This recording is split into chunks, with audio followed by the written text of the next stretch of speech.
You're listening to a podcast by the Perennial Leader Project. Welcome back to Dying Every Day. This is day 129.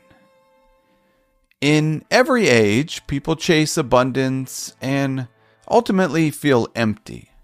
The table is full, yet hunger remains. The house grows larger, but the heart feels smaller. Seneca saw this disease of endless desire clearly. What we call wealth often enslaves us more than poverty ever could. He once asked his friend Lucilius, "What is the proper limit to a person's wealth?" His answer was disarmingly simple. Quote, "First, having what is essential. Second, having what is enough." Close quote. If we live according to nature, he said, we will never be poor. But if we live according to opinion, measuring our worth by the shifting approval of others, we will never be rich. Nature's desires are few.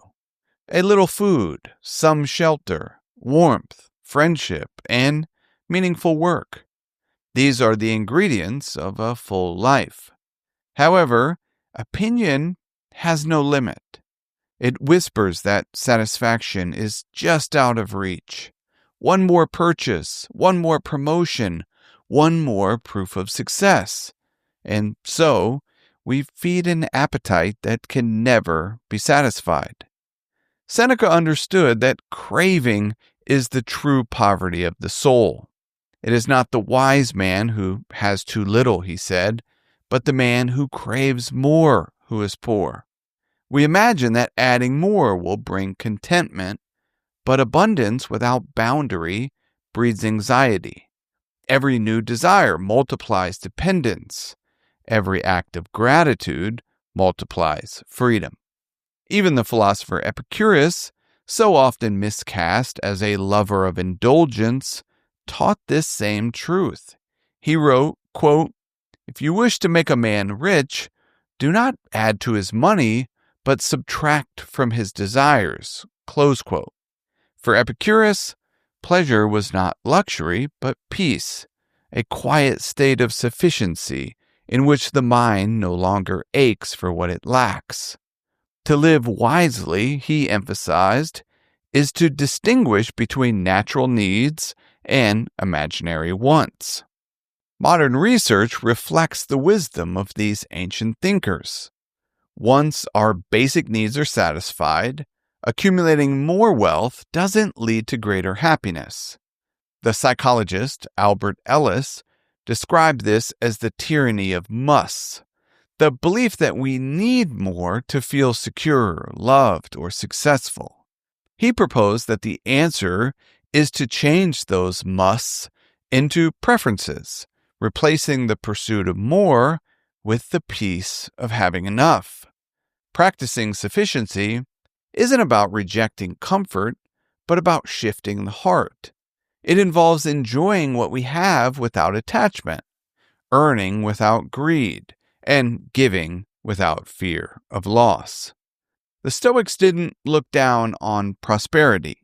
They just refused to be controlled by it. According to Seneca, a free person isn't someone who owns nothing, but someone who isn't owned by anything. Here's how Epictetus put it, quote, "Wealth consists not in having great possessions, but in having few wants." Close quote. Seneca, Epicurus, and Epictetus all emphasize the same aim, the art of having enough. They suggest that a truly fulfilling life comes from minimizing endless desires rather than amassing possessions. Living according to nature means to live with open hands, allowing each day to give what it will and accepting it as enough. The cup may not be full, but that isn't necessary. Its contents already satisfy what matters most. As a daily exercise, consider this. As you move through the day, Consider noticing every time your mind says, I need. Write each of those, quote, needs in a notebook or on your phone. In the evening, look back and ask, which of these are actual needs, essential to my well-being or peace? Which are opinions disguised as necessities? Seneca wrote that nature's wants are small, but opinions are infinite. Seeing the difference is the first step toward freedom. Thank you for listening to Dying Every Day, Stoicism in a Year. I hope you found something useful for daily life.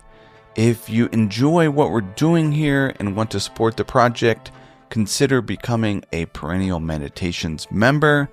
And finally, as always, I urge you to put what you heard into practice. Until next time, be wise and be well.